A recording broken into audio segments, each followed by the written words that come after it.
ಇಂದೇ ಡೌನ್ಲೋಡ್ ಮಾಡಿ ಮತ್ತು ನಿಮ್ಮ ನೆಚ್ಚಿನ ಶೋಗಳನ್ನು ಆನಂದಿಸಿ.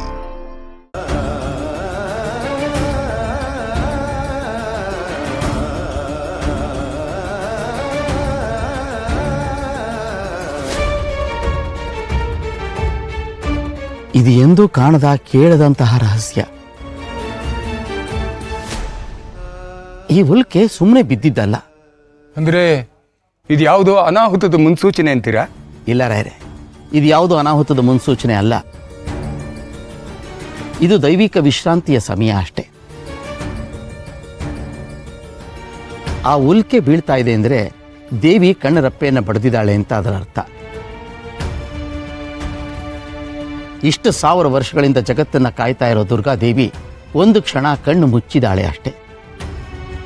ಅಲ್ಲ, ದೇವತೆಗಳು ಕಣ್ಮುಚ್ಚಲ್ಲ, ರೆಪ್ಪೆ ಬಡಿಯಲ್ಲ ಅಂತ ಹೇಳ್ತಾರಲ್ಲ, ಹಾಗಿರ್ಬೇಕಾದ್ರೆ ಈ ರೆಪ್ಪೆ ಬಡಿಯೋದು ಅರ್ಥ ಏನು?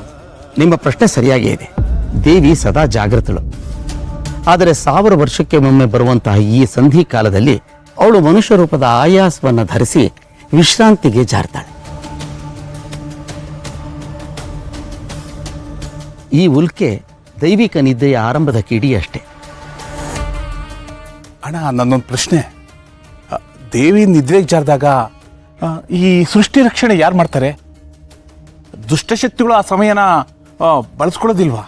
ಅದೇ ಇವಾಗಿರೋ ಭಯ. ಇದರಲ್ಲಿ ಹೇಳಿರುವಂತೆ ತಾಯಿ ಇವತ್ತೊಂದು ರಾತ್ರಿ ನಿದ್ರಿಸ್ತಾಳೆ. ಅವಳು ನಿದ್ರೆ ಮಾಡೋ ಸಮಯದಲ್ಲಿ ದೇವಸ್ಥಾನ ಅನಾಥವಾಗಿರುತ್ತೆ. ಅದಕ್ಕೆ ರಕ್ಷಾ ಕವಚ ಇರೋದಿಲ್ಲ. ನಾವು ಯಾರೂ ಕೂಡ ದೇವಿಗೆ ಆ ಸಮಯದಲ್ಲಿ ನಿದ್ರಾಭಂಗವನ್ನು ಮಾಡಬಾರ್ದು. ಸೂರ್ಯ ಅಸ್ತವಾಗೋಕ್ಕಿಂತ ಮುಂಚಿತವಾಗಿ ದೇವಸ್ಥಾನದ ಗರ್ಭಗುಡಿ ಬಾಗಿಲನ್ನು ನಾವು ಹಾಕಬೇಕು. ಯಾರೂ ಯಾವುದೇ ಕಾರಣಕ್ಕೆ ಆಗಲಿ ದೇವಸ್ಥಾನದ ಗರ್ಭಗುಡಿಯನ್ನು ಪ್ರವೇಶ ಮಾಡೋ ಹಾಗಿಲ್ಲ. ದೇವಿಯ ಶಕ್ತಿ ಸುಪ್ತ ಸ್ಥಿತಿಗೆ ಜಾರಿದಾಗ ದುಷ್ಟಶಕ್ತಿಗಳ ಅಟ್ಟಹಾಸ ಮಿತಿ ಮೀರುತ್ತೆ. ದುಷ್ಟಶಕ್ತಿಗಳು ಈ ಸಮಯಕ್ಕೋಸ್ಕರವಾಗಿಯೇ ಕಾಯ್ತಾ ಇರುತ್ತೆ. ಹಾಗಾಗಿ ದುಷ್ಟಶಕ್ತಿಗಳಿಂದ ನಮಗೆ ಯಾರಿಗೂ ಯಾವುದೂ ತೊಂದರೆ ಆಗದ ಹಾಗೆ ನಾವೆಲ್ಲ ಪ್ರಾರ್ಥನೆ ಮಾಡಬೇಕಷ್ಟೆ.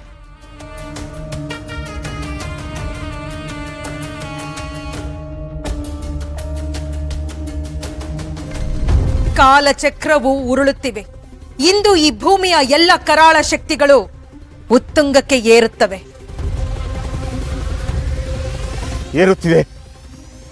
ಏರುತ್ತಿವೆ.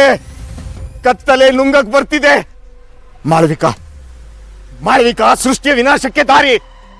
ಶಕ್ತಿ ಹೆಚ್ಚು, ಭೂಮಿ ನಾಶ, ಭೂಮಿ ಸರ್ವನಾಶ.